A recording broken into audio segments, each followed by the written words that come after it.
మొరటోడు అని వాళ్ళు వీళ్ళు ఎన్నెన్ని అన్న పసి పిల్లవాడు నవ్వాడు.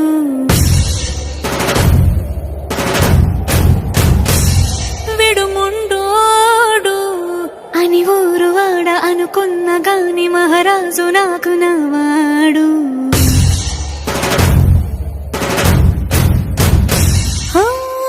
మాట పెడుసైనా మనసులో వెన్నా రాయిలా ఉన్నవాడిలోన దేవుడెవరికి తెలుసును నాకన్నా.